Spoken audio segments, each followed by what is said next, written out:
Tom there, asking him if he would put together a short video, you know, showing me how to check all the alignments on my lathe. So maybe you guys can get on there to Tom, and ask him as well and say, hey, you're pretty damn good at explaining things. Why don't you tell us what we need to know? So, yeah, that's hopefully that answers some questions.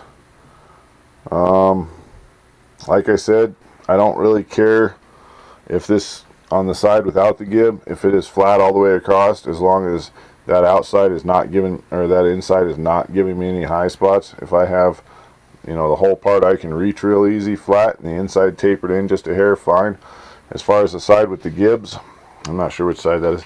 That'd be this side actually. So as far as the side with the gibs, I don't really worry too much about scraping underneath there because I can adjust my gib so it doesn't touch that. So, oh, and the other thing is, if you scrape, and I know this is going to need it too, because I can see by the wear on them. If you scrape your gibs, you have to keep these nice and parallel all the way down to each other. The best way I've seen to do that is if you have some gauge pins or some nice drill rod or something. These ones are a little bit big. You want them to kind of center on the gibs under there. But for entertainment's sake, you know, we'll say you put them on there like that, and then you could put your calipers on there, or your micrometer would be even better. And you know, you can check them all the way down to make sure you stay parallel.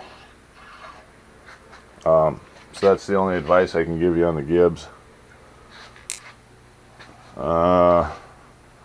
Hope this helps somebody out there.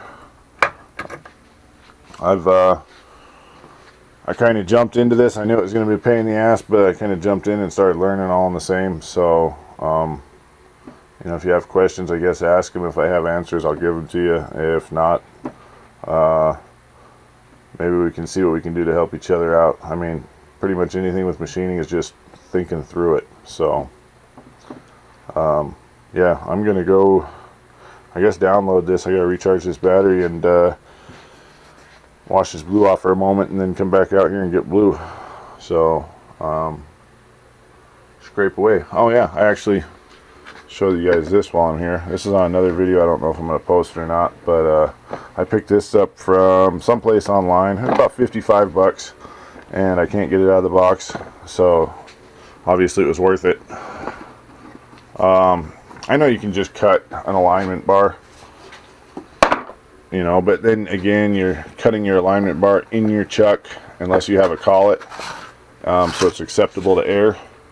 So I got myself a nice little alignment bar here. I actually got it with an MT3 taper, and you can see I got a little, well, no you can't, you might be able to, but I got a little blemish on there, and the reason is I don't have, you know, I got an MT4 spindle on here and an MT3 tailstock, and I got it with an MT3 tailstock taper so I can fit it in my tailstock, and then I got some sleeves so I can put it in my headstock.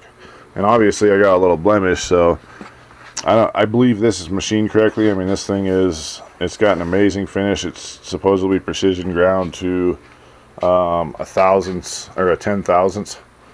So I'm going to use that for aligning my spindle, because apparently it looks like my spindle needs alignment.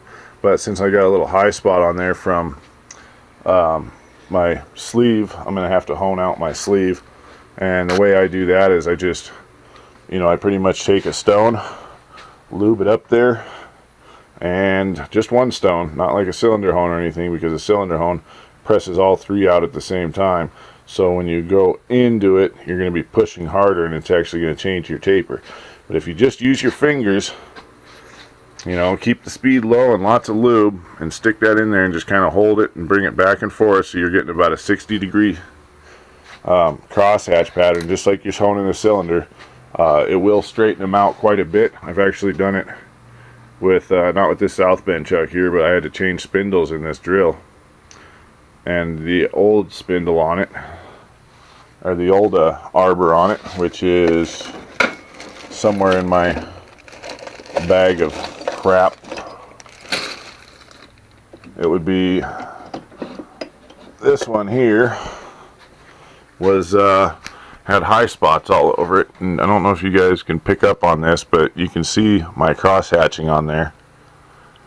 And so I actually stuck that spindle in there, and I got a keyless chuck I'm going to be putting on here, and I imagine it's got a spindle and stuff, so I imagine I'm going to do that because it actually kind of helps true it.